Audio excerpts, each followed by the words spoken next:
What's up, guys? Welcome into Packers Total Access. My name is Clayton. You can check us out on packernet.com. Find me on Twitter at Packers_access. We are live on YouTube, Rumble, and X here to talk Packers this evening. We got a little history for you. We got a little draft talk. We got the whole 9 yards. Tim, how you doing, big dog? Happy to be here, man. A little history segment. I like that. Let's do it. Yes, sir. It's going to be a lot of fun, man. Just doing a little digging today and come across something I think all of you guys will find interesting. Let's give a shout out to the Aggressor UFO. Hey, Clayton, I really like Torrey Horton. Him and Dobbs played together. I think I would pay Dobbs, then let Watson test the market. Then 2026, it's three guys that can be an upgrade from Watson. That's an interesting take there. And if that's how you feel, cool. I kind of feel the opposite way. I feel like you sign Watson and let Dobbs test the market. If Watson comes back in November, trying to think of the positive.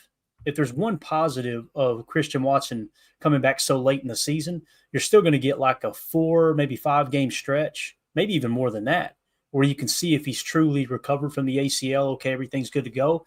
And then you can kind of re-sign him to that new deal. I would much rather have Watson long-term than Dobbs if, again, Watson's knee looks like it completely recovered, and I think that everybody's expecting it to. He's already on the treadmill and everything. So, Tim, what would be your take there, man? If you had to choose between Dobbs and Watson, I keep them both. So keep them both.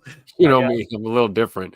But no, there's logic to both sides, I think, of the argument. Really, I mean, you bring up a good point. I think Scoot probably has the higher ceiling, and probably is more of a dynamic threat in the offense long term. And you can add talent around him, but I don't know. I'd like to see him and Rome stick around for a couple of years, but you never know until things kind of play out. But Torrey Horton in the draft, though, for sure is a guy that's definitely on my radar too. And I would agree. I think he's a good future piece to plug in there. Yeah, I agree. We got Mr. Jacob joining us now. Coach Lynn says, question, with the exit of 3 DBs in Stokes, Valentine, and Robert Rochelle, does the chance of Jair staying in Green Bay, is the chance of Jair staying in Green Bay better or worse?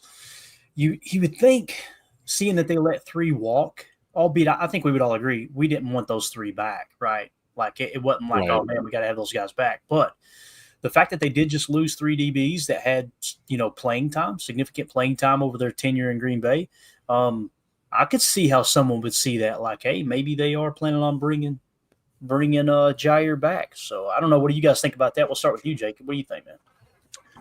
Well, Rochelle went over to the AFAM squad, if I'm not mistaken. Yeah. I wouldn't have been mad at them taking another 1-year flyer on Valentine just to be the absolute floor of that group. Maybe not put a little pressure on us in this offseason and into the draft to have to fill the 3 spots, like you said. But I think it does help Jair's case as far as maybe just a little more of a bargaining chip on his side to be like, hey, you want to fill another spot? I mean, but I don't think it's that much of a negotiating chip to really sway it too much. Got it. Drew D says, I'm thinking we're keeping Jair. We're not even hearing rumors of Jair getting traded anymore. It's a good point. It really cooled off. The word came out of, I'm assuming, his camp. He did not plan on restructuring the deal. You had Goody going into the offseason. He made a comment like, we don't have to restructure the deal. He said, basically, we've got the money. And like we had pointed out on the contract too, guys, the majority of the guaranteed money's gone. So if he's hurt, it's not like you're missing out on that cap space. You're going to get that back. So something else to take into consideration there as well. So we'll see. I think we'll find out if we get through the draft, right? Of course, I was going to say, if we get through the draft and he's not been traded, he's on the roster. And then as soon as that's over, it's like, as soon as someone has a cornerback get hurt, he may get traded. It'll be that all the way up till week 1 if he is on the field. So, all right, appreciate that, guys. That was fun little conversation there. All right, let's get to the history segment today, boys. And we're going to be talking about a gentleman by the name of Buckets Goldenberg. Buckets Goldenberg. All right, so this was really interesting. Is that a real photo? That's a real photo of Mr. Buckets Goldenberg. That's a sweet shirt, dude. So if you guys are in the Patreon group, I put a little article together in there. And, we've been signing all the articles, Buckets Goldenberg, right? That's who's writing these articles, okay? So I said, man, let's do a little digging on this guy. Check this out, boys. All right, so it says Charles Buckets Goldenberg, the forgotten All-Pro of Green Bay's golden era. In the annals of Green Bay Packer history, few names evoke the rugged, versatile spirit of the NFL's early days like Charles Buckets Goldenberg. Born on April 15th, 1911 in Odessa, then part of the Russian Empire, now Ukraine, Goldenberg arrived in the United States at the age of 4 with Jewish family settling in Milwaukee, Wisconsin. It was there at Milwaukee West Division High School. That's the same high school you went to, Tim, right? No. That he earned the nickname Buckets, a playful jab at his buttocks from teammates admiring his tenacity as an all-city halfback. Goldenberg's football injury journey took him to the University of Wisconsin, where he started as fullback and lineman. His college career ended abruptly in 1932 when he was dropped for skipping classes, but his talent couldn't be sidelined for long. In 1933, the Green Bay Packers came a-calling, a dream fulfilled for the Milwaukee kid who idolized them growing up. Despite offers from the New York Giants and Chicago Cardinals, Goldenberg chose the Packers, launching a 13-year career that would cement his legacy as one of the franchise's unsung heroes. It gets better, boys. A two-way force, Goldenberg. Look at that, right? Look at that mug. When we talk about you never pick a fight with an ugly person, this is the guy we're talking about right here. Okay? His teeth look like they're waiting in line for the movies. He got hit with a bucket. It's Goldenberg. Goldenberg debuted as a fullback in 1933, leading the NFL with 7 touchdowns as a rookie. A rare feat for the era. Standing at a compact 5'10", 225 pounds, he was a bulldozer with the ball, but Packers coach Curly Lambeau, with input from teammate Mike Michalski, Hall of Famer Mike Michalski, by the way, saw more in him. By his second season, Goldenberg transitioned to guard, where his explosive blocking and relentless energy shone. He thrived on both sides of the line, famously blitzing Chicago Bears quarterback Sid Luckman so hard in one game that it inspired the halfback draw play. Think about that. The draw play is like the opposite of play action. Play action, you're faking to the running back and throwing the ball. With the draw play, you're faking the pass and handing the ball off to the right to the running back. He was kicking Sid Luckman's ass so bad that they kind of created the draw play on the fly. Like, let's act like we're going to pass and give it to the running back real quick. I just thought that was absolutely awesome, man. Dude, it's hilarious. He got kicked out of school for skipping school. He got a parking ticket. He's off the team. Nowadays, there's guys running people over on the highway. Old buckets before his time. It said a moment of ingenuity born from his ferocity. All right, let's move it along here. Over 122 games from 1933 to 45, Goldenberg started 73 times, 55 at guard, 18 in the backfield, showcasing his versatility. He helped Green Bay secure 3 NFL championships in 36, 39, and 44. This dude's got more championships than Brett Favre and Aaron Rodgers combined. Think about that. I don't want to hear that it was back in the 30s, okay? Get off my back. He also earned first-team All-Pro honors in 1939 and second-team in 1942. His durability was remarkable. In 1938, traded to Pittsburgh, he retired briefly rather than leave Green Bay, forcing the deal's collapse and returning for 8 more seasons. So he called their bluff. Did a Gronk. Now, this is where it gets really good. Y'all ain't ready for this. Off the field, Goldenberg's charisma matched his grit. Until 1941, he moonlighted as a professional wrestler, leveraging his strength and agility after retiring in 1945. He opened a popular Milwaukee restaurant, its walls lined with Packers memorabilia, a shrine to his football life. His bond with the team endured as a board member from 1953 to 1985. How did we not know this? Transitioning to director emeritus, I think is how you say it, until his death on April 16th, 1986, at the age of 75. If you guys are wondering what that title is, if I remember correctly, Bob Harlan was the acting president CEO, right? And then when his time was up, he stepped into that role as the emeritus. I think it's, like I said, how you pronounce it. So look at that guy right there. You want to get in the ring with him, Dick? No, I don't. Fucking Goldenberg.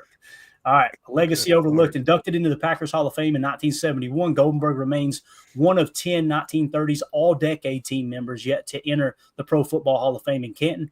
His era before televised games and modern stats left him a footnote to casual fans like me, but his impact resonates in Green Bay. Buckets was a two-way titan, a linchpin of the Packers' early dynasty, and a testament to the blue-collar ethos that still defines the franchise. Today, as the NFL celebrates its pioneers, Goldenberg's story deserves a louder echo, a reminder of the immigrant kid from Odessa who became a Milwaukee legend and Packers icon. Tim, how freaking cool is that, bro?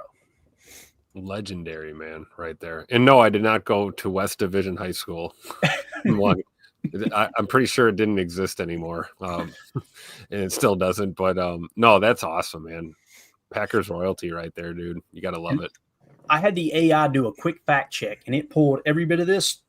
Everything's legit, boys. Everything is legit. It all checked out. It gave sources and everything. At one point, I just removed those sources to shorten the article. But I just thought that was absolutely awesome. And the fact that, Tim, we discovered Buckets Goldenberg because you were looking for someone on, when we were 45 days away from the draft, right? And you're like, who can we put up there? I think it was 45, right? Is that his number? 44, yeah. 44. Yep. Nope. What was it, 43? May have wore multiple numbers. Who knows? Probably. Right? Yeah, he Probably. did. So. Pretty cool, though, man. We stumbled across that. And, oh, by the way, he's just on the board of directors. Yeah, we didn't realize that because we were like 4 and 5 years old when he was on the board. So kind of slipped past. All right. It's awesome. United Bates had to Google, learn something new every day. Director Emeritus is an honorary title given to a former board member who has retired but retains the title as recognition of their past service and contributions to the organization. So, yeah, that's I think me and Bates might be long-lost brothers, man. That's how my mind operates, too. If I don't understand something, I'm like, let's go figure this out real quick. So, Buckets Goldenberg. There you go, boys. Legend. In Green Bay. He made the Hall of Fame the minute he gave Sid Luckman hell, right? You got to love it. You got anything in the chat you want to hit there, Jacob? Anything at all catch your attention, man? Honestly, no, not really. There hasn't been much chit chatter today. What's wrong, guys? You guys are usually pretty chatty Cathys by now. They're doing their research on Buckets Goldenberg. You're going to tell them to chat, and then we're going to get into a topic, and we can't even hit the chat. So, yeah. Hey, I got one little thing that I read today and fact checked it and found out it was true. Sure. We've been talking about all this need for wide receiver. We got to have a wide receiver. It's got to be in the first round. These wide receivers aren't good, blah, blah, blah. Fun fact, the 25 passes dropped, which was the most in the NFL last year, actually tied the 2023 Chiefs for being the most drop passes in a single year in the last 10 years of any team. So we weren't just bad. Like, we were historically bad at securing the ball, holding the ball. Just eliminating certain of our own mistakes could make this team and this wide receiver squad in particular look night and day better. You know what I'm saying? I mean, obviously it's going to be tough with Watson out, but this team has the ability to be playmakers and to come in crucial situations. We just didn't last year. And I think the wide receiver group is the first one to acknowledge that. We saw them working out together. So I just thought we should keep that in mind as we go forward. And it's a great point. His receiving is tough. It is, Brett. We still finished with a top 10 passing or a top 10 offense and a top 10 passing offense as well. That's what's crazy. Like, our receivers have one of their worst years. And people like to pile on Jaden Reed, and he had drops, don't get me wrong, because his numbers would have been astronomical if we had if we wouldn't have stopped targeting. You know what I mean? If we'd have kept targeting him, his numbers would have been insane. Because, I mean, Dontavion Wicks got targeted more than Jaden Reed. Think about that. So, I'm excited to see what they do this year, man. When you put everything together now with with a healthier Jordan Love, and now you've got an Aaron Banks on the offensive line. You stabilize that a little bit. You add a few draft picks. You got these guys that are going to take a year or two jump. You've also got Xavier McKinney now. Do you think Xavier McKinney and Jeff Hafley aren't going to be in the lab? I mean, they're going to be drawing some stuff up, boys. It's going to be absolutely awesome. So I think there's a legit shot that this team could take another step. We talked about we got to get a little bit more veteran help in here. You went and got Nate Hobbs, veteran. You went and got Aaron Banks, veteran. And they're not old veterans. It's not like they're 30. Like, these guys are 27, right? 26 and 27, I believe, were their ages, somewhere around that. So, yeah, and I'm with you, Tony. I think it could happen too. Tony Holman in the chat. Wick's breakout year. Bro, his rookie year, I remember talking about this. After his rookie year, it was like, this dude is going to be the number one receiver. Like, he had that good of a year. And then, of course, you take a step back. Sophomore slump, we always talk about it. I'm excited to see what they do, man. It's going to be awesome. For sure. Wicks is probably our slipperiest receiver, right? I mean, him and Reed probably when it comes to just smoothness and crisp route running. I'm ready, man.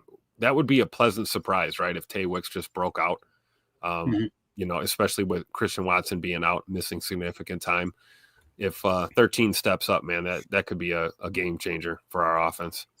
Yeah, definitely. Coach Lynn says Goop believes the same thing, Clayton. You could tell by the moves he made in free agency. It does kind of feel like that. It does. Yep. Chris N says, didn't Reed struggle against man coverage? He was worse against man coverage than zone, but he's always been a zone beater. That's kind of been his thing.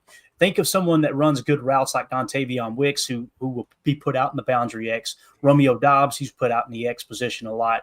They're the ones you want to win in man coverage. With Reed's role in this offense, run a lot of slot cross, a lot of dagger, which is basically, slot fade.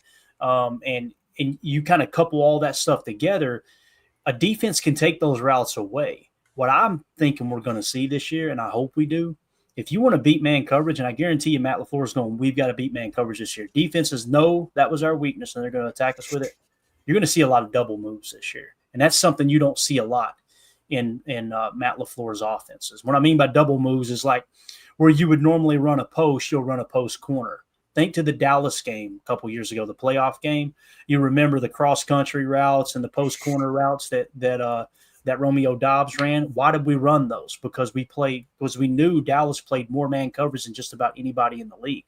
Okay, so now as we go in, if we get into week 2 or 3 and teams are playing a ton of man coverage because that's what we struggled with last year, look for those routes to reemerge. That along with leaks as well. You'll get a lot more leaks. Last year we didn't have near as many leaks as we did in 2023. And what I mean by a leak is a tight end or a running back chipping and then delaying out. It looks like you're staying in the block.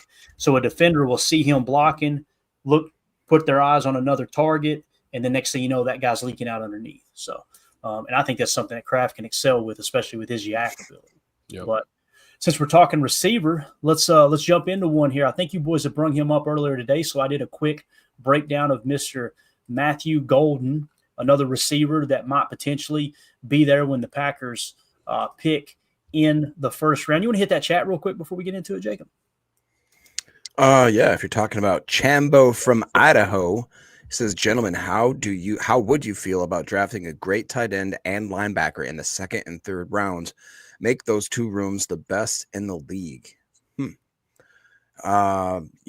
he puts it that way, that's kind of a good argument. I mean, there really are. If you were to strike apparently on both of those, you'd have to obviously caveat with that. But when you say tight end, I'm assuming you'd probably go something. I don't think Colson Loveland would be around in the 2nd. So I guess you'd have to ask yourself, who are you going to pick there? Mm-hmm. And the linebacker, I think you could argue there'd probably be some good ones in the 3rd round, but I wouldn't want to go in specifically saying we're doing this group in this round. I feel like that's kind of limiting yourself. What do you think, Tim? Yeah, I think with tight end especially, there's good value, beyond the early rounds. Linebacker, you'd probably maybe take a swing 2nd or 3rd round. I could see that. But then again, I look at my boy, Harold Fannin Jr. You're talking about tight ends. That's a guy. Oronde Gadsden. Sure. Yeah, Oronde Gadsden. That's another one, 2nd, 3rd round potential. Gadsden might be a little bit more of a reach, but Harold Fannin Jr. in the 2nd or 3rd round would not make me upset at all. That would be cool. I agree with the logic, too, of like loading up. We're probably one player away at each of those groups of really having a, like you said, a dominant room at the position. So, we'll see, but none of it means a damn thing if we don't get better on that D line. I'm still a big proponent of we need a 3-tech and we need one early. So we'll see. So the Packers have already met with Colston Loveland, tight end out of Michigan, right? He's on the 12 spot on our big board. You kind of feel like if you're going to take a shot at him, it's going to have to be at 23. But if somehow, some way he falls to the 2nd round, that's a no-brainer, obviously, according to our board. The next tight end on our board, and again, Ty Warren is the top tight end. He's going to be out of reach, I believe, personally. Next is Mason Taylor on our board out of LSU in the 48 spot. Then the next tight end, I search along here, is Elijah Arroyo who fits the athletic profile pretty well for the Packers. He's in the 65 spot. And then right behind him in the 66 spot is Harold Fannin Jr. out of Bowling Green, which Green Bay has already met with as well. So that might be the one, Tim. That might be the one. I feel like he's maybe the second best tight end in the draft, second or third best. So I think it's awesome that the Packers have him on the radar. Yeah, definitely. And I want to say he may have struggled with the RAS. Let me look at that real quick just to make sure I don't want to misspeak. I've got it. Coach Len asks the question, that mean that we're giving up on Musgrave then? I don't know if giving up on him is the right word, but I think that would make it one of the reasons why it's the best tight end room in the league, because you got Tuck Norris, another up-and-coming prospect in Fanning, and then between him and Musgrave, it's like which one of them is going to show what they got. I think Musgrave is a much physical, more specimen than Fanning, if I'm not mistaken. But yeah, I think there's nothing wrong with that, right? I mean, a little competition is good. You know, maybe we're not giving up on Musgrave, but hey, the seat is hot. You know, it's your job to lose, basically, or at least to prove that you still deserve it, and bringing in some young talent at the position, it can't hurt. Fannin is 6'4", 230, according to PFF. I don't know what Musgrave's numbers are. Yeah, you took the words right out of my mouth, man. I don't see it as we're giving up on him. I see it as, hey, bub, let's go, let's get to work. Best man wins, you know? Yep. And we know tight ends get banged up. So that sounded bad. We know that a tight end is going to get hurt throughout the season, right? That doesn't help much either. It's going to happen. Shut up, Jacob. See, this is the problem. All right. Let's move along to Matthew Golden here. Don't worry, guys. Hey, Daryl, don't worry. They're not drafting another tight end. No. So okay. Well, you don't have to. That was a stupid segment. That's the end of the show, guys. Sorry, Daryl. That was no reason to even talk about it. So y'all have a wonderful evening. We appreciate y'all hanging out with us. Okay, Matthew Golden. Before we dive into it, I can't tell if Chuck's being funny or not. Right? Nothing wrong with having more good tight ends. That's right. So that's right. With that name underneath your picture, it's unbelievable. Before I dive into the Matthew Golden stuff, what's your all's take on Matthew Golden? I want to get a take beforehand, and then let's kind of reevaluate at the end to see, hey, is this a guy that we might potentially look at taking in 23? Man, Tim sounded depressed just now. I've been going back and forth on Golden. I think I said that earlier, maybe even this morning, but I just am not super impressed with the overall production and the stats. I think he is one of those guys that severely helped himself with the combine. You talked about how a lot of time it doesn't move the needle for a lot of guys, but for like 10% of them, it drastically moves the needle. I think him running that really fast 40 catapulted him above certain receivers that had he not ran that time, I don't think they'd be talking the same. Got it. Tim, you got anything to add before we jump in? I was on mute. My bad. I'm kind of the same boat as Jacob. I'm not like low on the guy, but I'm not super high on him. I can think of a handful of guys I'd probably rather take in the first round with that pick if we're going receiver early. But I'm also not going to be upset if Matthew Golden becomes a Packer. I think he fits the mold, the measurables, and a lot of the things that we look for in a wideout. So not my first or maybe second choice even, but definitely at the top tier batch of receivers though. So I mean, nobody to be upset with an early pick. I'd be happier if they were to even take a guy like Trey Harris above Golden at 23, just because I don't see the Trey Harris. You could argue is that big body with the fast, that's a possession receiver. He's graded unbelievably well. I don't see any of that from Golden. He's 6'1", has no production. I mean, he has decent production, but really no decent grades and a little bit of a drop issue. I don't get it. Oh, all right. So, yeah, we've got Matthew Golden in the 36th spot, and we got Trey Harris in the 51st spot. Of course, Trey Harris has got that size, right? Matthew Golden, he meets the threshold for the most part. Ron Sample says Musgrave is 6'6", 254. Jacob, I think you asked that. So that's a big old boy right there. So here it is. Let's get into the breakdown here by Buckets Goldenberg. The Green Bay Packers under GM Brian Gutekunst target athletic wide receivers with a relative athletic score of 8 or higher. With the 2025 NFL Draft approaching, Matthew Golden's standout combine performance has scouts buzzing. Does he fit Green Bay's mold? Let's break it down. So quick refresher. In terms of Gutekunst's threshold, you're looking for it's somewhat flexible at height, but you're looking at 5'11", is kind of that range, starting point, if you will. Weight 187 to 208. 40-yard dash, a sub 4.6. We talked about it earlier. They really like to lean on sub 4.5, but sub 4.6 to get it done. 10-yard split of 1.60, 20-yard split of 2.6. You got a vertical jump of 35 inches or better. Some places say 36 is the mark. Others say 35. Arm length 31 to 32 inches is typical. Hand size 9 to 10 inches, and wingspan of 76 to 80 inches is pretty common. So how does Matthew Golden stack up? He's 5'11", check it. 191, check it. 4'9", 40, check it. 10-yard split, 20-yard split. Vertical jump is the only thing that doesn't check the box because it was not reported. However, it says it was assumed at 35 inches. People think he could jump about a 35-inch vertical, which would clear the mark, obviously. Arm length 30 and 5/8 inches. Hand size 9.5 inches. So the arm length is a little bit off, right? A little bit less. I think that's one of the things that doesn't matter as much as a receiver, in my opinion. You want the catch radius, don't get me wrong, but I don't think we ever look at a receiver and go, how long's his arms? Yep, we ain't drafting him. And again, the hand size look like it's right there in the sweet spot. Wingspan 76 and 3/8. How about these hands? Clears the mark by 3/8 of an inch. It says Golden's 4.2940, the fastest at the 2025 Combine, pairs with a 1.53 10-yard split, making him as a speed standout. Vertical broad jump and agility data are unreported, but his profile suggests he's explosive. So speed in electric, with the speed, he's elite in electric. Explosiveness, likely a lock. Agility, the unknown. Size, right in that range. Alignment, mostly wide. You wouldn't believe how many people, when I put this up on Twitter, they was like, he's a slot receiver. Golden played 902 snaps out wide and only 226 in the slot in his entire college career. So he is a wide receiver. He's not a slot receiver. Now, if you want to make the argument he's going to project as a slot, I got you. But let's don't just make stuff up as we go along. You know what I mean? Obviously, it's a 4-to-1 ratio there. He's a perimeter threat with slot flexibility aligning with Green Bay's versatile usage. Imagine him and Jaden Reed on the field together. 1 second he's in the F, next second Jaden's in the F. They can both play Z. You got Dobby and Wicks who can play X. Put them out on the other side. If you go with a Harold Fannin Jr. like y'all talked about, imagine him at the boundary X, just flexing him out wide. This is the thing that got me too, though, showing up in big games.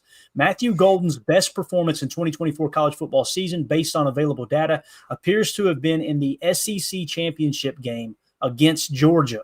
In that game, which took place on December 7th, 2024, Golden recorded 8 receptions for 162 yards, averaging 20.3 yards per catch. Although he did not score a touchdown in the game, his yardage total stands as his highest single game output of the season, showcasing his ability to make significant plays against a strong opponent. Texas ultimately lost to Georgia in this matchup, but Golden's performance was a highlight. So the verdict is Golden's speed and burst are elite. His size works, and his unreported metrics likely meet the Packers' 35-inch vert and RAS of 8+ standards. He could be a fit at pick 23, fast, versatile, and primed to spark the offense alongside Watson and Reed. Full combine results could seal the deal. So after that, has your opinion changed on him at all with all that information? We can scroll up or down, anything y'all want to see. The thing that got me was also the SEC championship game. It's like, that's a good sign when someone steps up that big in a big time game like that. Yeah. Sure. I mean, I definitely it sways a little bit for sure. And I think it was a little unfair saying he's had no production this last year. He played 16 games. He, like you said, played over 100 spots in the slot, but predominantly almost 400 out wide. He almost cracked 1,000 yards, had 987. He had 17 yards per reception. That's pretty darn good. And he had 9 tuds. So this last year, he definitely put it together. And I'm sure they're talking stat-wise that Georgia was his best game. But the week after that, I think that's the Sun Devils, he had an 88.9 game, which was by far his best game of the season, graded out elite, and then had a really great game against Ohio State as the last game as well. So played good in big games. That's cool. Yeah. Tim, any other thoughts here, sir? Just under 1,000 yards last year. I think you're right, Jacob. I mean, just looking back to 2022, obviously he was hurt in 23, missed some games. Looks like he's starting to put it all together. So I think there's a legit argument for him to be in that conversation. I don't think it sways me off my opinion that there's a few that I like a little better. But again, this is not a guy you're going to be upset, joining your football team. And I think, maybe the 5'11" listing rather than the 6 foot. I've seen him listed at 6 foot on a couple of different sites. Mm-hmm. Maybe he gets, assigned that he's a slot guy just because he's, sub 6 foot and under 200 pounds. I think a lot of guys get kind of typecast into that role.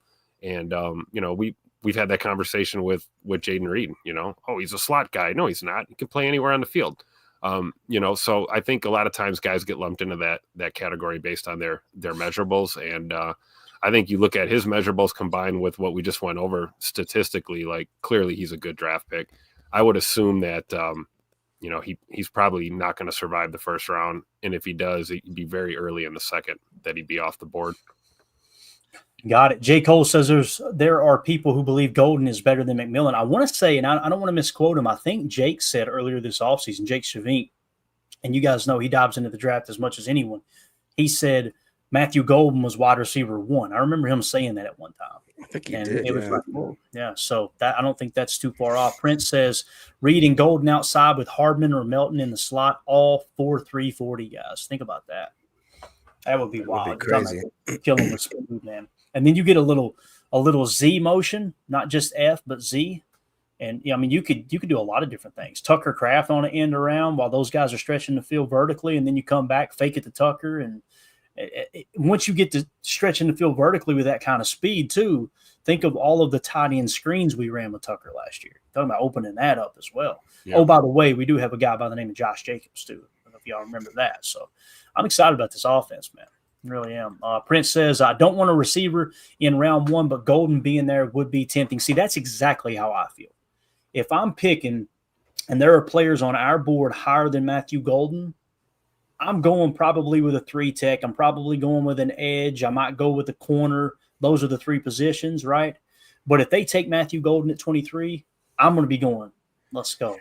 Let's go. That's going to be the dude. So easily swayed in that regard for sure. So, all right, let's move it along here. I thought it'd be cool if we took a quick glance at the updated consensus big board. You guys remember we hit that all off season, right? We haven't looked at it in a long, long time. So why don't we pop it up on the screen and let's just take a look at the consensus big board this evening and see what's changed. We're always talking about our board, right? I'm gonna try to zoom in here so we can see it a little bit better if I can. That little, yeah, that's not too bad, right? What do you guys think? Is that okay? Yes. You too, I swear. Let's see if we can go in a little bit further. Oh yeah, here we go. There we go. There we go. There we go. All right. So number 1, they've got Cam Ward now. Quarterback out of Miami. Number 2, Abdul Carter, edge out of Penn State. Number 3, Travis Hunter out of Colorado, followed by his teammate Shedeur Sanders at number 4, Mason Graham at number 5, Will Campbell 6, Ashton Gianti 7, Armand Mimbo is in the 8th spot right now on the consensus big board. Tetero McMillan in the 9th spot, Ty Warren in the 10th spot, Will Johnson, cornerback out of Michigan. We talked about him and his injury history. They still got him in the 11th spot, although he did peak at number 4. Jalen Walker, edge defender out of Georgia. He's in the 12th spot. Shamar Stewart, who did a top 30 visit with the Packers, in there at the 13th spot. Kelvin Banks, offensive tackle out of Texas. That's Matthew Golden's ex-teammate there. He's in the 14th spot. Michael Williams, edge out of Georgia at 15. Jade Barron, we did a nice little breakdown of him earlier. He's in the 16th spot. They've got, it looks like the consensus have got him mocking to the 49ers at number 11. So Jade Barron could go borderline top 10. It looks like the consensus at the moment, I believe in the last week is what that is, has the Packers taking Michael Williams at 23 with him being 15th on the consensus big board. That looks really nice there, right? Let's see where I've got him on our board because I don't think we've got him near as high. Jacob, you grunted there. What do you think about Michael Williams? That'd be a Packers pick because I have not thought about it whatsoever, and it's not on my radar at all. And it's one of those they have him listed as an edge. Is he one of those kind of tweener guys though that plays a little bit multiple? It doesn't matter. He's from Georgia. They're gonna draft him. That's what I was gonna say. I swear. Crazy. We've got him in the 18 spot on our board. pretty impressive. Like PFF wise, 105th at his position in 23. Then dropped. He's not even 21. Oh no. This is the guy, ain't it? This is the guy. Hit me with that Goody DiCaprio when you get a chance, Tim. I need that in my soul. 105 and 23, 114th at his position in 24. And just keep that up while I read the stats off. All right. PFF Big Board had him at 17 at the end of the year. The consensus Big Board had him in the 11 spot at the end of the year. So this is a guy. Here's a guy who's been up there the entire this offseason since that's what I'm talking about. When I see that, I go, okay, that's a guy that at the end of the college football season, people were going, man, he's a dude. Not someone who just all of a sudden after the Underwear Olympics skyrocketed to the top. You know what I mean? So Daniel Jeremiah, one of our head scouts, had him in the 16 spot. Kyle Krabs had him at 15, and Dane Brugler had him at 16. And he did score a 9+ RAS, although it is in yellow. I don't know if it was finalized yet. So I think you're yellow. I think you're yellow. I'm not yellow. One thing that's interesting with him is, man, he reminds me a lot of Sean Gary when he came out. Like, not crazy flashy numbers. It sounds like he plays really good against the run. His pass rush grade in 2024 was a 70.7. Run defense grade was an 82.9. This is a little bit worrisome. His true pass set rush grade was only a 61 flat. Pass rush win rate was 11.1, not bad, but his run stop rate was a 7.6. He had 5 sacks, 6 hits, 15 hurries, and 2 batted balls. He played 0 A gap, 24 snaps over the B, and the predominant over tackle and outside tackle. So they did mug him in the B gap a little bit. That's pretty cool, right? Kick him inside, maybe on a NASCAR package or something. Yeah, his best season was technically in 2023, where he played 13 games, had a 78.7. Last year was a 78.4. 2022 is 71.5. So he's always been steady Eddie. He looks like he plays a lot of games, a lot of snaps. He's never exceeded more than 6 sacks or 17 hurries. 25 hurries his rookie season or his freshman season. I like him. It's a different. Again, I haven't thought about him. 6'5", 265, only 20.7 years of age. So put that one on the big old spotlight. I think that's one to think about here. I agree. I mean, for all the talk we have on, the D line and 3-tech, I mean, it wouldn't surprise me if Goody grabbed an edge in the first round and completely surprised all of us. Yeah. It's a boring take, but it comes down to how the board falls. That's what it all depends on. Yep.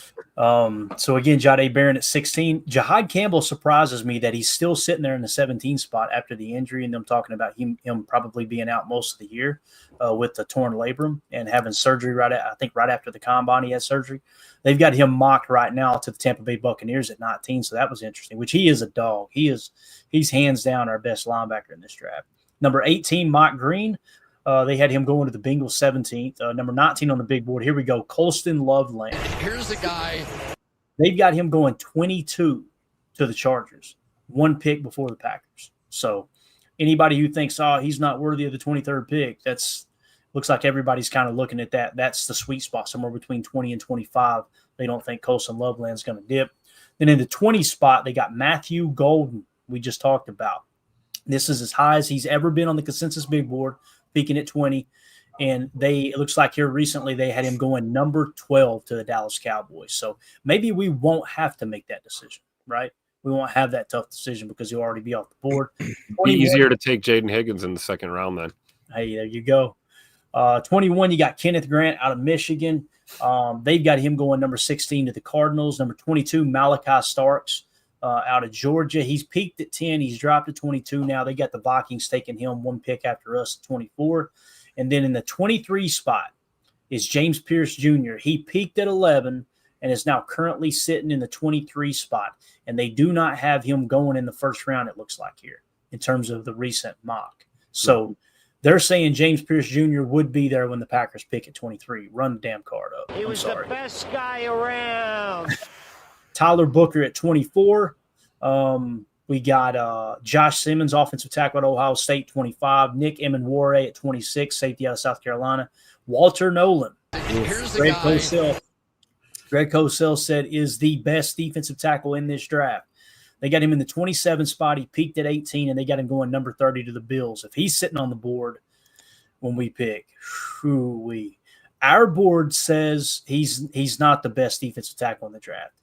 We did give him the Greg Cosell bonus for what he said, obviously, but we currently have him, and he has risen on the board quite a bit. He's now in the 15 spot on our board after we gave him a 7-point bonus from Greg Cosell saying he's the best defensive tackle. So now on our board, the best defensive tackle is still Mason Graham out of Michigan in the 4th spot, and now second, surpassing Kenneth Grant, is Walter Nolan. As you guys may or may not know, Kenneth Grant scored a 7 RAS, so he's starting to drop a little bit. So, Walter Nolan, boys, we good with that at 23, you think? Oh, yeah. Oh, yeah. Yeah. All right, 28, Derek Harmon going number 32 to the Eagles.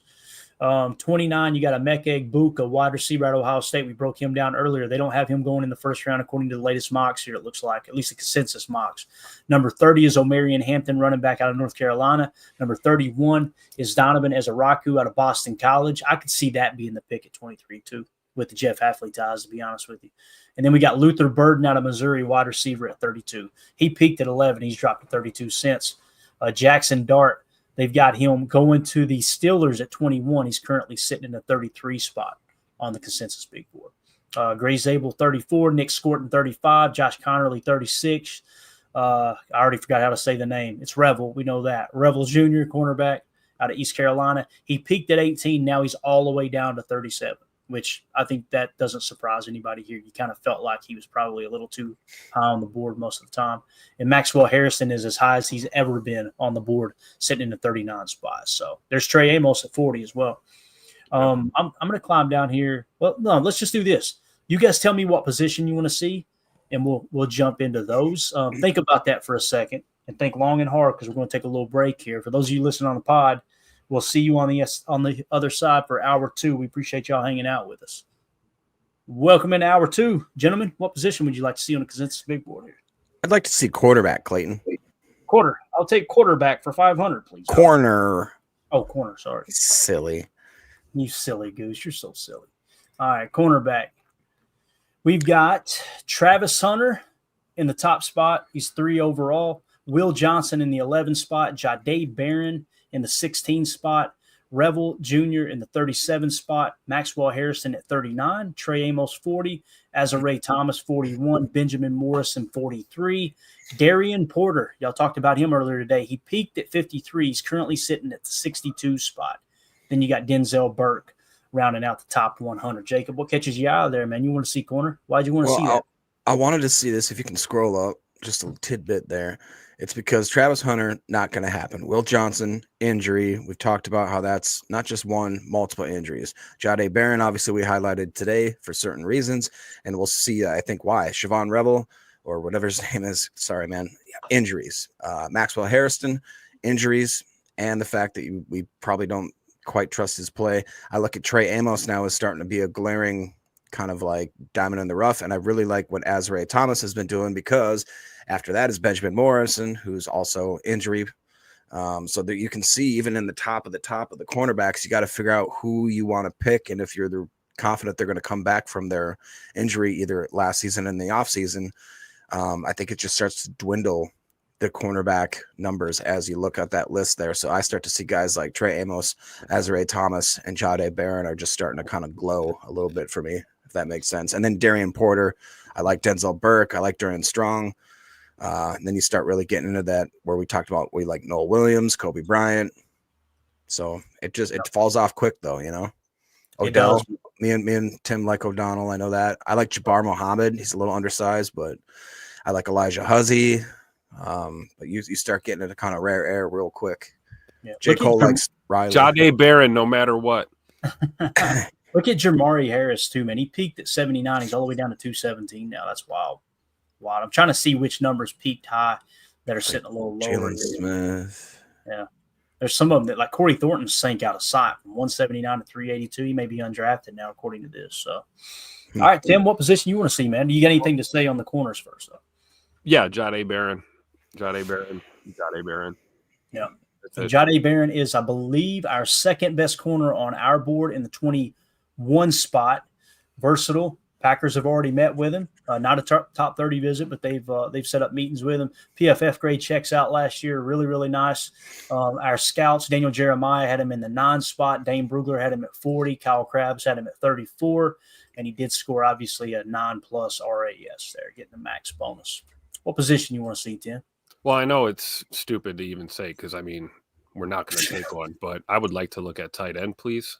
You idiot loser. What a loser. Wow. All right, tight ends in the 10 spot, you got Ty Warren at 19, Colston Loveland. 51, you got Mason Taylor out of LSU. 59, Elijah Arroyo. 66, Harold Fannin Jr. Gunnar Helm in the 95 spot. That rounds out the top 100. Tim, who are you eyeing there? Do you see anybody there worth taking a first-round pick on? Be honest. You're amongst friends here. I mean, I don't want to say his name a third time because Shavinkle up here, but Colston Loveland for sure. Wouldn't feel bad in the first round. And I'm super high on Harold Fannin Jr. Out of Bowling Green. I think he fits the mold. Watch some tape, really like what I see. And then, I guess a third pick would be Tyler Warren or Mason Taylor. But, tight end, if you're going to go, it's going to be round 1 through 4, I think. By then, it's going to get real thin. Slim pickings. Can you do a little scroll down just a little bit, see where my guy's at? Yeah, absolutely. Chambo from Idaho said Gunner in the 3rd, talking about Gunner or Helm. Hey, there's precedent for the Packers to take one in the 3rd. There's no doubt about that. Terrence Ferguson, I'm pretty sure he had a pretty good combine, if I remember correctly. Mitchell Evans out of Notre Dame. Come on, bro. Jackson Hawes is a strictly blocking big mauler type, but I really like Aronde Gadsden, and Jalen Conyers wasn't bad either. But Aronde, so what would that be? 4th or 5th round? Let me see here. I'm going to get the picks up scrolling so to give us a quick little gander. Yeah, if he lasted to where he's at, 179 on the consensus big board, and I honestly don't see him lasting that long. Yeah, he peaked at 112. That's kind of that's wild, isn't it? Yeah. Yeah. It's like why is he dropping, right? So Aronde Gadsden, the kid from Iowa too. Yeah, Luke Lashy. Yeah, like why is he dropping? Right. It's crazy. Yeah, so if he were to last to 179, Jacob, the picks we have is pick 159 in the 5th and then pick 198 in the 6th. So you'd have to take him with that 5th round pick if this were to hold true, and you should be able to get him pretty comfortably. Again, no one knows how this draft's going to fall. The people that can contribute to this mock draft database have been on the record saying this is one of those drafts that nobody knows what's going to happen. You got like 20 or less guys that are like, okay, we know they're going to go real early. There's really about 10 to 12, I think they said, that are like they're at the top of the heap. And then you got another 8 or so. And then from 20 to 60, Daniel Jeremiah said, take your pick. These guys there's a ton of talent there, and they're all kind of grouped together. Now, obviously, our board breaks it down a lot more detailed than that. And I'm sure he didn't mean that literally, but he's just saying, like, man, once you get out of the top 20, you can't really go wrong picking anybody, and saying it's a reach between pick 21 and pick, 45, right? So can we look at linebacker just so we could maybe I think that question asked if we had to go tight end or linebacker in like the first 3 rounds to see. Schwessinger, Carson Schwessinger has grown on me the more I learn about him. Seems like a really sure tackler type of guy. Doesn't over pursue, but has a quick step. Demetrius Knight, I know, is a lot of people's number 1 back. I like Chris Paul Jr. And then there's kind of a gap, it feels like, until you hit guys like maybe your Teddy Buchanan's or like even your what's the guy from Danny Strutzman? I've heard of Kobe King, Jack Kaiser. I really like that. I like Jack Kaiser a lot. That grouping right there I like that a lot. Jack Kaiser at Notre Dame, he played safety. He played mock. He played will. He was a team captain. He's just a little undersized. He's like 6'1", and he's a little bit thinner. He's kind of that hybrid dude. Man, you talking about a dude that's high character. Like he's corn-fed, farm run family. You know what I mean? Like that type of guy. I think he's 24 though. Yeah, that's a good point. I just see him and Tucker Kraft in the same locker room. Like, let's go, dude. You kidding? Dude. 2 guys. Teddy Buchanan's one that's interesting as well. Like the linebackers on our board is really interesting. When you look at our big board, from a tight end standpoint. I'm just going to go. I'm not going to talk about where they're at on the big board. I'm just going to talk about the order in which the linebackers. I'm sorry, the order in which the linebackers fall. Jahad Campbell 1, Carson Swisinger 2, so that checks out right here, right? Demetrius Knight 3, that matches up. Danny Stutzman is 4 for us, and he's significantly lower on the consensus big board. So we got Stutzman significantly higher there, mainly because the consensus big board had him in the 79 spot at the end of the college football season. And the 33rd team had him 45th. Dane Brugler had him in the 85 spot. He scored a 9+ RAS. I think that's final, too. And the Packers have already met with Stutzman. So that's one that kind of grabs my attention there. You'll notice you don't see Jay Higgins anywhere. Yep. Jay Higgins is behind Danny Stutzman on our board, but he horrible athletic profile, right, in terms of the combine and all that. So that's so weird. Jay Higgins had a 91.5 coverage grade. Like, you know what I mean? How are you that bad of an athlete and score that unbelievably well? I mean, arguably one of the most athletic traits that you have to have in a linebacker.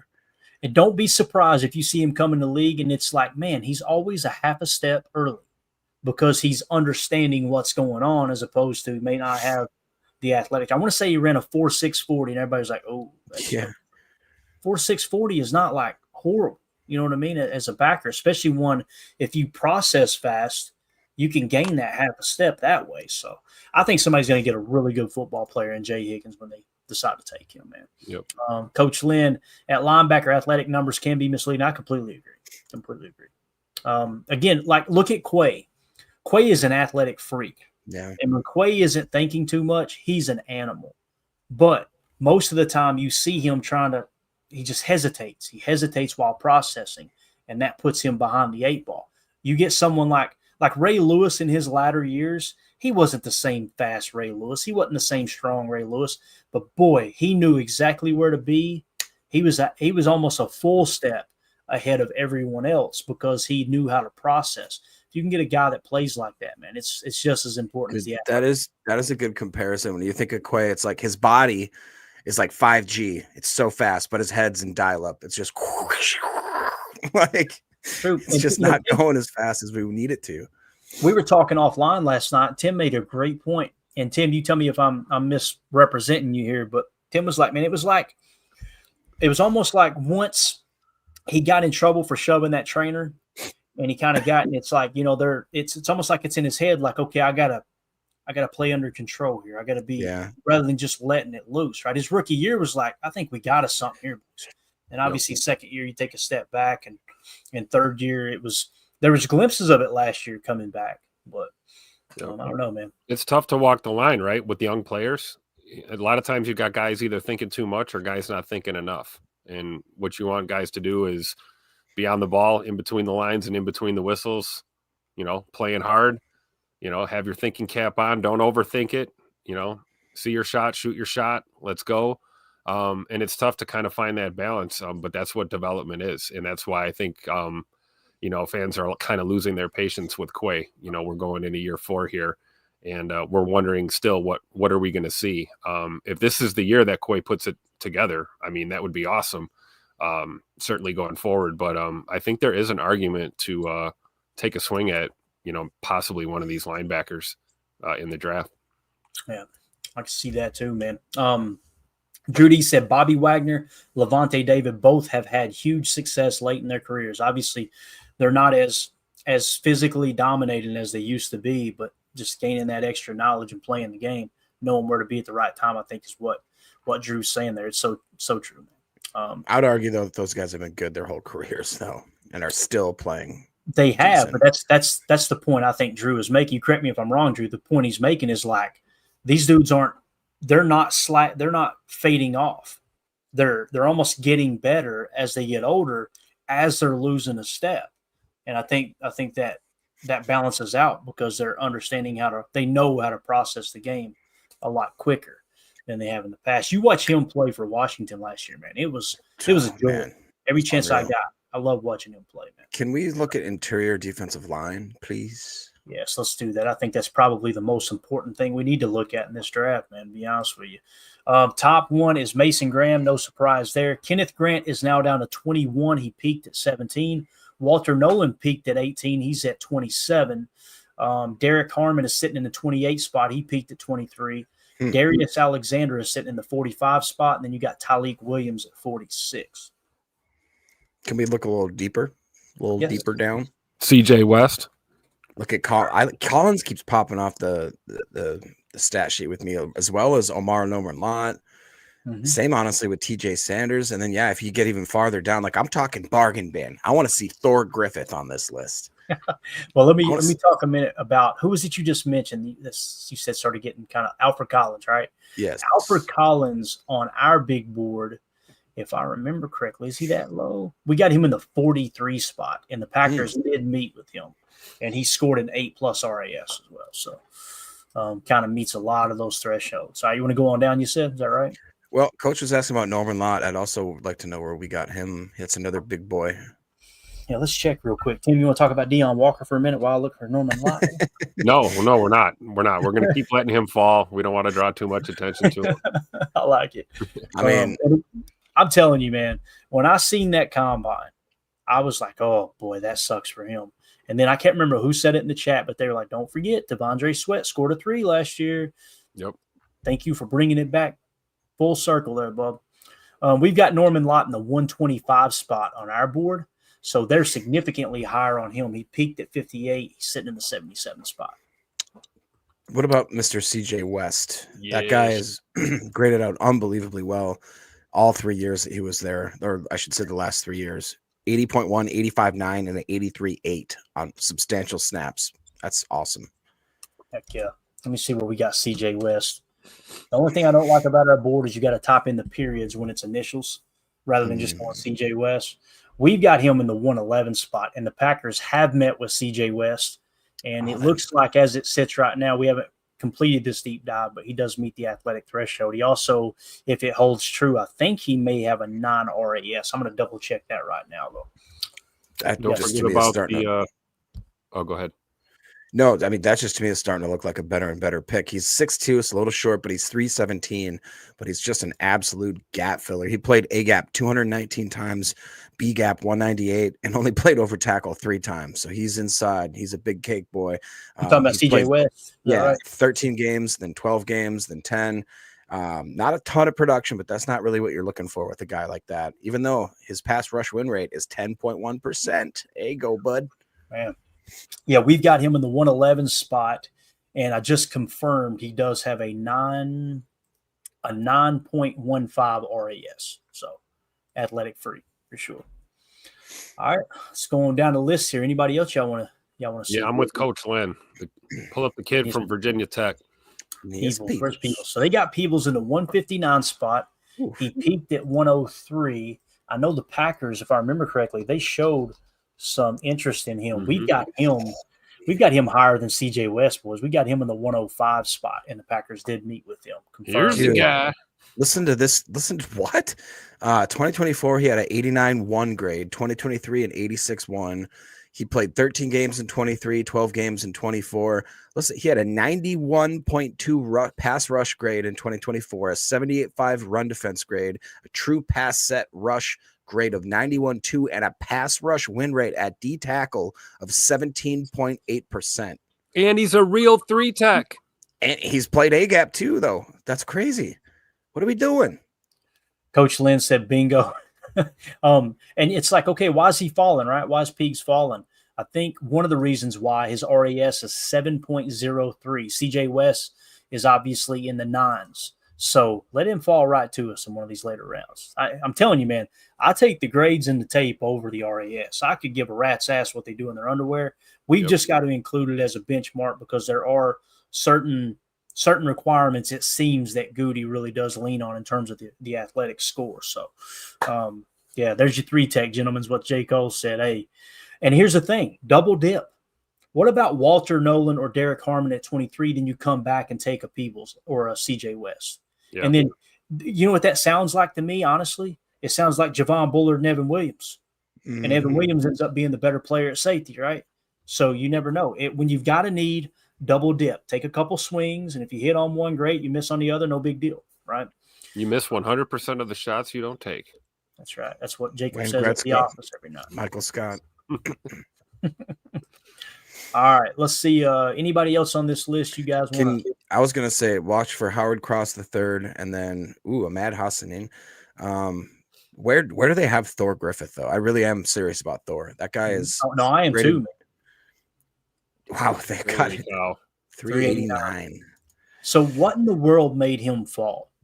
He was at don't- 180, and all of a sudden he's at 389. Now this is going to be great here. Let's see where they had him at the end of the year when I grabbed the data here. Thor Griffith, they had him at 259 at the moment. So we probably caught him right in the middle of that fall. We've got Thor Griffith in the 140 spot. And in terms of RAS, I don't think it's complete yet. I'm going to double check though. You guys talk about him for a second. So I don't understand how this guy can be graded or fall that well or fall that far when he's graded so well. 2022 played substantial snaps. He had played almost 500 snaps. He's a 90.5 grade. 2023 played over 500 snaps, 89.2. 2024 played 13 games. He has a 84.3. He's got great production. I mean, for a guy in the middle. Pass rush grade at 69.2, which is totally fine. Run defense grade at 84 flat. He has a 10% pass rush win rate. Played predominantly B gap, but has played a lot of snaps in the A gap. Had elite grades against really high talent schools. I don't get it. He's 6'2", 320. I mean, how? Ron Samuel says, "Don't you guys forget the third swing at safety there." You know That's a good point. You've probably heard of this guy before, I'm sure. Me and Tim hit it at the same time. That's hilarious. Can we just enjoy this for a minute, Tim? Let's give him a remix. You started off. So. Go ahead, start it off, Tim. Oh, we're going to give him some. No block, no rock. Wash your hands, wash your butt, man. That's it. That's all. Sit your butt outside. No block, no rock. Duval. Who? That's pretty good. This show sucks so bad. I wouldn't have it any Another other way. one. And another one. Anything else you guys want to look at in terms of the defensive line? We good there? And let's move on to another position. What y'all think? Yeah. I think we can move on. All right, so we've hit corner, right? Did we hit corner? I think we did. Yeesh. We did. Yeah. We hit corner. We hit defensive line. Can we look at interior O-line? We did not. You want to take a glance there, see what we got? Yes. See what we look like. Tyler Booker, 24. Gray Zabel, 34. Huh? Donovan Jackson, 38. Marcus Bowe, 54. Tim, you ever heard of that guy, Marcus Bowe? Here's a guy. Get him grinning like a possum over there. Holmes MD1, show his ass. Jonah Savanaya, I think I'm saying that right, out of Arizona. So that's Jordan Morgan's old teammate, I assume. 55th. Tate Ratledge, 68th. Jared Wilson, that's a center, right? 78th. Charles Grant, 92. Dylan Fairchild, 107. Jackson Slater, 125. We're getting down there in the cellar now. What do you guys think about the interior offensive line there in the top 100 specific? I think it's I love Gray Zabel. I think it's interesting though that they kicked Bo inside and they kicked Charles Grant inside. Those were two guys that played a lot. I know Grant was an exclusive left tackle, if I'm not mistaken. I thought Bo did a lot of work on the tackle position as well. But Gray Zabel, again, like Tim said, that to me is a guy that they really did say that he could play anywhere on the offensive line.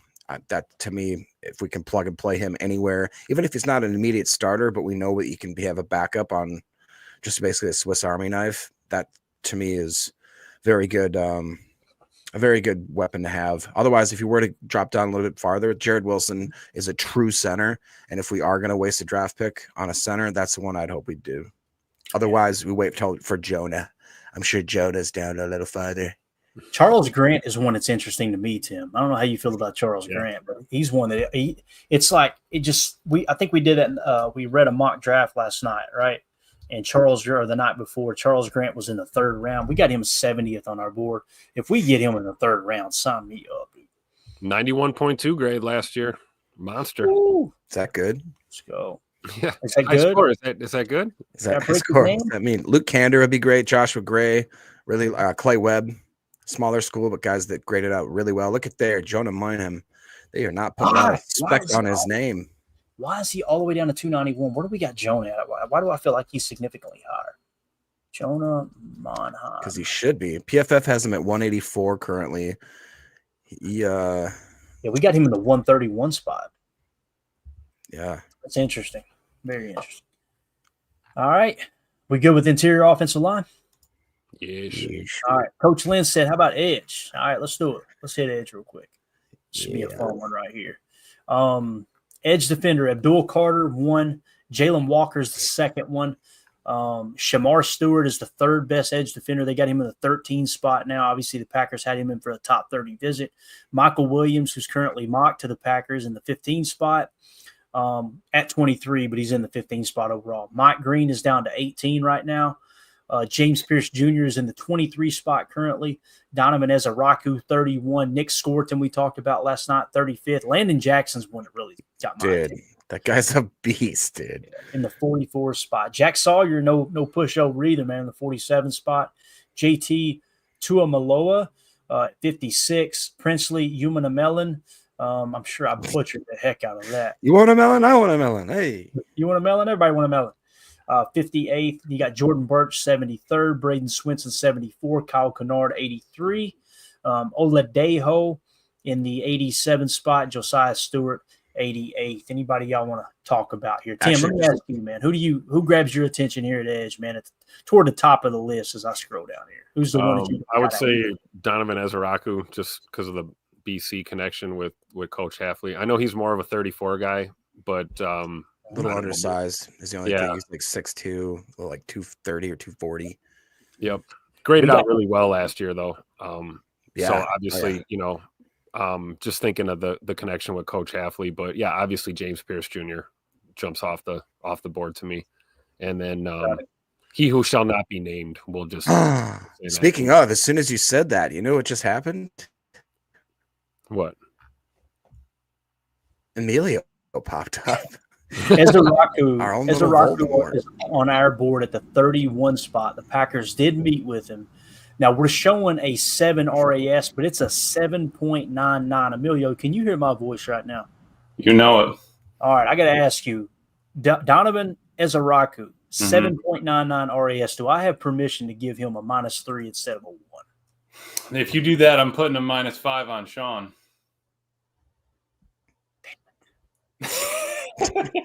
Because Sean's came in at what, 8'8" to 9'2"? Sean who?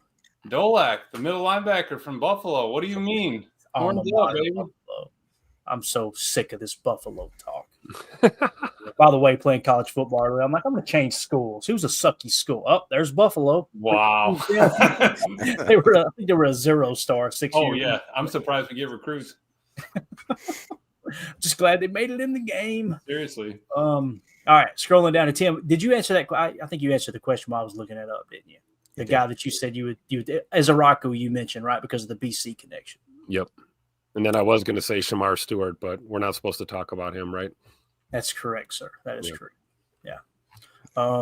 Landon Jackson's the one that's really interesting, though, man. I keep coming back to him. I don't know He's a why. monster. Isn't he like 6'7", like 280 or something like that? I mean, and he's pretty fast for carrying around all that weight. And he looks like an axe murderer. If you've ever seen him, he looks like Max Jack.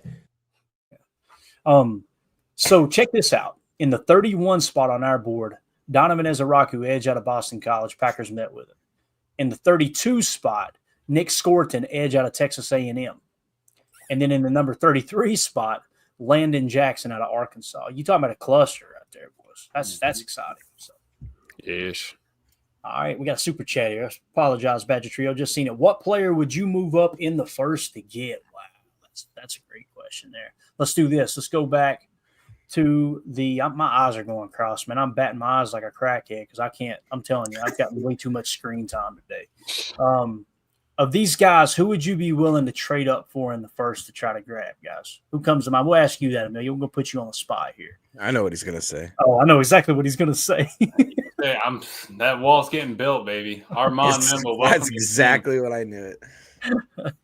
What if Tet McMillan falls within range? Would he be worth trading up for? Anybody here? Would anybody here take that? Like, if he falls to like 18, would you be willing to trade up, or do you think no? Let's just hold tight and get a receiver maybe in the second round named Jaden Higgins. I don't know. I think. Yeah, you know my answer. So someone else, go ahead. I'm pretty sure it was either Greg Cosell or DJ said 30 to 40 wide receivers get drafted every year. I mean, they're out there. I wouldn't move up for a wide receiver if that's the question. Yeah. Got it. I'd move up for Kenneth Grant, and I'd move up for Pierce Jr. or Walter Nolan, somebody like that. Got it. Yeah, for me, I'm trying to see who really grabs my attention here. We talked about Jahdae Barron. If you're going to take one in the first, the corner in the first, that's the dude. Very versatile. He can play outside. He pretty much meets Jair's athletic threshold for the most part. Trying to think, man. There's really nobody here that I'm like, yeah, man, go get him. Other than maybe Mason Graham, until I heard Greg Cosell say, nah, Walter Nolan's better. Right. It just doesn't feel like there's a need to trade up Badger Trio. You know what I mean? Like, it would have to be one of those top guys. I guess that's the answer to the question, right? On our board, we've got 3 guys in the negative. Ashton Gianti is hands down the best prospect. He's one of the best prospects we've had since I've started making the big board in spreadsheet form. He's a negative 6.2 if his RAS checks out at -5, which we know it will, which is essentially a 9+ RAS. Travis Hunter is second. Abdul Carter is third. Abdul Carter would be one that if you're going to force me to trade up and be very, very aggressive, if you could get within striking range of him, do it. But now Mason Graham, after hearing Greg Cosell, I'm kind of backing off that a little bit. That was the guy before, but yeah. What about you guys? Anybody you trade up for? No, besides Abdul or Armand, Ashton Genty, maybe. I mean, just to have him, just because he's a freak. But I really don't see where else. It's just a different draft than last year. I mean, the talent pool this year, what they say, 7 to 15 blue chippers, maybe. Yep. Only there's like 10 to 20. Yep. So. Yeah. If anything, I would want to go anywhere over like 2 or 3 picks. So if one of these guys were to fall, I'd have to be at like 20. It would be when I'd be willing to pull that trigger and maybe, you know what I mean, slide up like 2 or 3 picks tops. And even that situation to me isn't thrilling. I'd much rather trade back, pick up another pick or 2, you know what I mean, and try to get that gap like you talked about. You only got maybe 7 to 15 blue chippers, and then that 20 to like 60 range is just a hodgepodge of a ton of talent that could be eventually showed to be like the best picks of these drafts. So I'd be willing to just wait. It's amazing how that Aaron Banks free agent signing changed the way I look at the draft. And maybe you guys disagree. Tell me if you do, but it's like, I don't expect him to be an all-pro, right? And the contract is not as big as it may seem, right? $27 million guaranteed. It's essentially a 3-year deal worth $27 million, and you can kind of get out of it if you need to, right? Is what it comes down to. The cap hits are going to be higher than that, don't get me wrong, but just that signing is like, okay, boys, we don't have to go get a center now, right? He's going to be the center, it sounds like. You still need to bolster that offensive line, don't get me wrong. But you're already better at offensive line before the draft even happens. That's an exciting feeling. And I think that's what Goody was talking about, how we got to be more aggressive this year. I think that's what he was talking about. Let's go grab that and go grab a corner, cover our bases of Giant here, and now you go get Mecole Hardman at wide receiver, and you go, okay, now we do, like Ryan did an excellent job. I think he was talking about on Packernet After Dark, talking about like Mecole Hardman isn't this signing that's like, whoa, that'll blow your socks off. But it does put you in a position where you don't have to go draft the wide receiver early. You're not forcing yourself to chase players as opposed to letting the board come to you, you know? So I think that's a good way of looking at it. Again, Badger Trio, thank you for that super chat, Bob. We appreciate you. Drew D says, do you guys even want Jalen Walker if he falls to us at 23? I personally No. Emilio, Tim, do you guys see that any different? Because we've got Jalen Walker in the 26 spot, but my problem is he just seems like another one of those dudes that's like, hey, is he a linebacker or is he an edge defender? You know? Mm-hmm. No, I would say no. If I'm taking that tweener body style, it's Abdul Carter. I Yep. know everybody likes, Walker, he could freak athleticism wise, but according to college football, he's a right outside linebacker pass rusher. So I'm on a hard pass. You're going to go with that, huh? Jacob, you were an emphatic no just now. Explain why you wouldn't take Jalen Walker if he falls to 23. I've just never understood the Jalen Walker fascination. In my estimation, and again, I'm just a guy sitting here spouting nonsense, but I have never understood the fascination with him. I don't believe that he graded particularly that well. I don't see him as being like any sort of crazy attributes. I mean, 6'2", 245 is okay. Played just 250 snaps in 23 with a 72.6. Played 622 snaps in 24 with a 73.1. Like, okay, he's 21 years old. His run defensive grade is a 62.3. He has a pass rush grade of 83.6 with a coverage grade of 67.5. That to me is very unimpressive. The best game he had all season was a 79. He lives basically in the mid 50s and 60s. To me, that's not a first round player. I don't understand the hype. I think that he is on an unbelievably good defense year in and year out. He's been beneficial because of that. All right, let's move it along. Any other positions y'all want to see, gents? Any other ones at all? And y'all are out of control in the private chat. You just need to know. I know. I'm done. Oh, gosh. No, I really don't know what else. I think we just need to keep an eye on everybody in the 40s, 50s, and 60s just in case Goody doesn't want to follow the consensus board. Let's take a quick glance at the wide receivers. Okay. Ted McMillan 1, Matthew Golden 2, Emeka Egbuka 3, Luther Burden 4. For me, I would take any of those three at 23. I would be okay with. I feel like Golden's a little bit of a reach. Egbuka's right there in the sweet spot. If Ted McMillan falls to 23, run the card up. That's me personally. Luther Burden, not interested at 23, and obviously everybody else is kind of on the outside looking in. But boy, oh boy, do we have a pocket there in the second round, which would say don't touch receiver with the first round. Trade back. And the way Goody was talking in his presser last time he spoke was the athletes that are coming out at wide receiver are so much more prepared now than they ever have been before.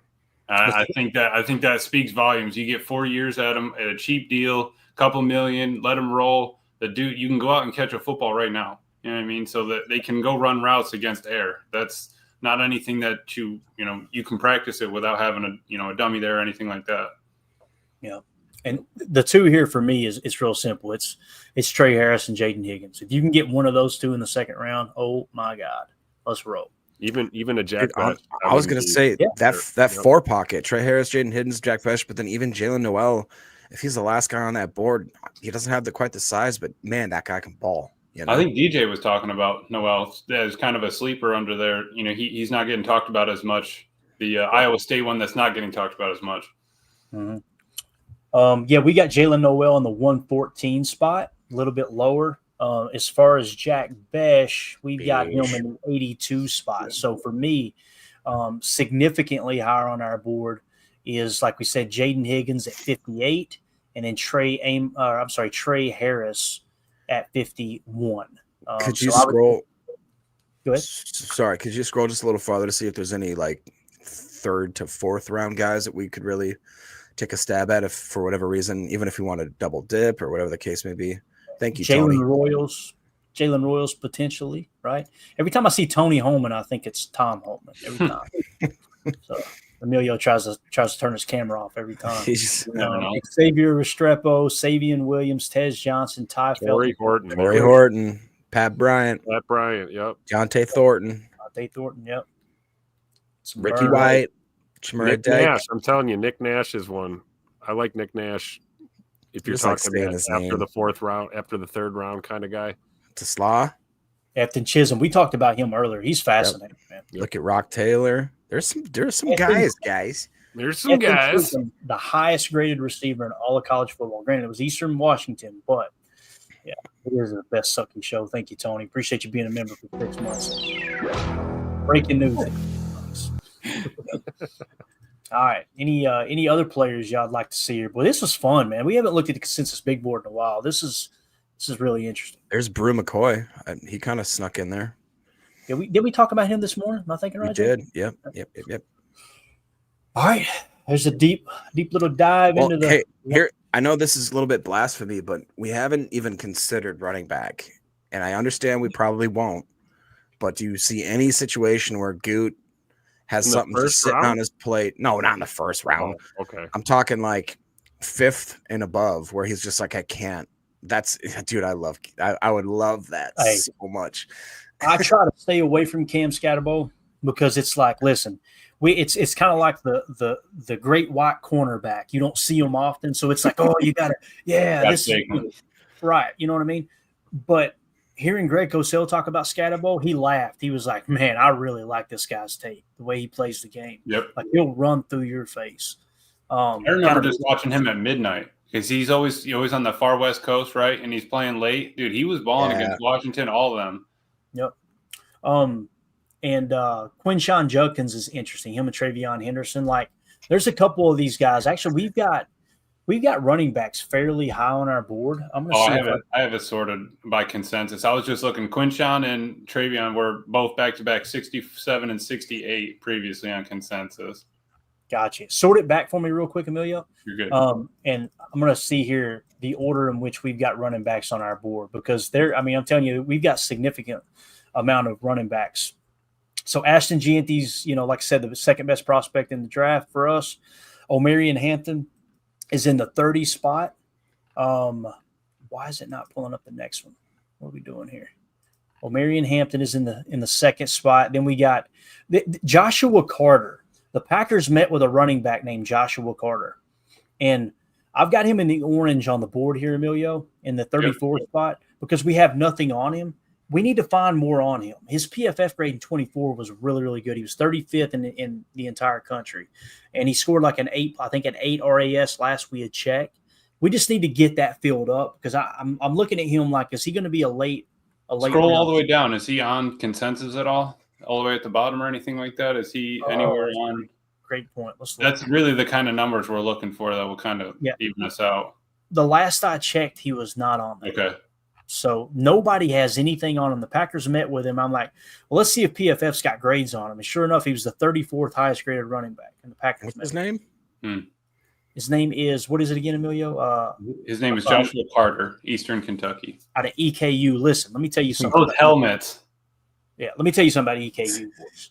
EKU, the people who couldn't afford to get into the University of Kentucky or they just wanted to go to school to party, Eastern Kentucky's the place. That's it. It was always known. Look, go up there. You ain't got to be a student. Go up there and get thrown off the campus. It's a Kentucky tradition. You know what I mean? That's just the way it works. That's where the parties were at. But, that's where he's at, EKU. Drew D with the super chat. Thank you, buddy. Can you look at DJ Giddens? He's pretty interesting. That's a running back, right? Yes, you've been tearing it up. 145 on our board. PFF 22, 57 overall, 23, 55, 24, 168. PFF big board, 99th consensus, 107. 33rd had him at 131, and he had a -5 RAS. And he's currently sitting in the 99 spot on the actual consensus big board. So he crawled up about 10, 8 or 9, 10. Yeah, he peaked at 86 and probably came back down a touch is what it looks like. So, DJ Giddens might be one to look for. And, again, you look at our running back room, you feel real good about it, right? You got Josh Jacobs. You got Emmanuel Wilson. You've got Marshawn Lloyd going to come back healthy. I think he's going to see significant playing time too. I really do. And then of course you got Chris Brooks, which Matt LaFleur absolutely loves. He loves him to pass pro. He loves him catching the ball in the backfield. And he was leading. He was doing a lead block on that pony package. Exactly.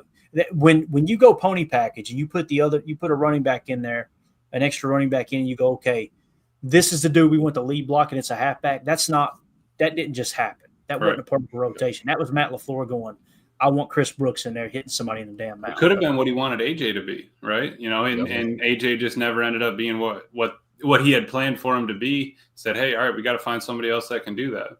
That's a great point. Sure. All right, y'all ready to wrap it up? Good? Yeah. All right. And again, Drew, thank you for the super chat. Tony Holman, thank you for being a member for 6 months, sir. And Badger Trio, thank you for the super chat. You guys are awesome. Anything else y'all want to hit before we go here? Anything at all? Best two-back playbook in college football would be UNLV's offense. You can run two-back. Sidecar, both to the right. I mean, it's pretty fun. All right, that's it. came for. We're going to have a full article on that here in a little bit on the Patreon group. So make sure you do that. All right, Emilio, you missed the Buckets Goldenberg talk earlier, bro. Oh, I remember listening to that on the plane ride home, and I just was cracking up at Tim and Jacob, just going back and forth about Goldberg. It was absolutely hilarious. Yeah, dude. Look, I got to just give you a quick glimpse. We ain't going to do the whole thing again, but we put a little article together earlier on Buckets Goldenberg. We're going to wrap up with this real quick. You're going to love this, man. Jacob, you can go if you need to, man. I know you got a lady waiting on you. Here's the guy. So this is Buckets Goldenberg. Look at that face. Only a mama could love, right? Wow. Bro, turns out we did a little research. There he was in his younger days. He was a running back. They moved him to guard. Curly did. He won 3 championships. He was an all-pro, right? Oh, and by the way, he also wrestled, moonlight wrestled. Look at this guy right here. And just so happens that he was emeritus on the board. He was on the board and then was the emeritus, which is like this honorary member after your career is over. He's in the Packers Hall of Fame. This dude was a damn dog. We're over here joking and laughing about it. He ended up being a star. Can you scroll up real quick on that? Yeah. Man, they got that face right. You know, a lot of times they don't hit it. They knock that one out the park. This is what it says. Not sponsored by Manscaped. Sure. No, it is not. Charles E. Buckets Goldenberg. Buckets Goldenberg. Selected for the all Big Ten and all Midwest teams as fullback and guard at the University of Wisconsin, 1930-32. Named All-Pro 5 times as a guard for the Green Bay Packers from 33 to 45, playing with the NFL champions of 36, 39, and 44. Born April 12, 1911 at Odessa, Russia. Elected in 1973, I believe, to the Packers Hall of Fame. And Jacob, tell him why he didn't finish his college career. I can't. He got kicked off for skipping class, right? Well, what it was? He got kicked off the squad. So it's my kind of. He skipped school, Emilio, so he was out of there. Buckets Goldenberg is a bad guy. You see, that's why can't be trusted. Nope. I heard he stole a pie off a windowsill. This show sucks so bad. All right, guys, hit that like button for. You know what? I'm not even going to ask you to. I don't blame you. Everybody unlock. Hit the sub, hit the like, share it, QR code, Patreon, all that. Yeah, I would recommend everybody hit unlike because this show was horrible tonight. But anyway, appreciate y'all. This show is Cookerton. What the hell does that even mean? What is it? That went over my. I think Buckets would say it. All right. Tim, we got a remix in too. We're good, right, man? We got to hit the Home Depot remix. Buckets Goldenberg approved. That's it. We're in. Get ready to go.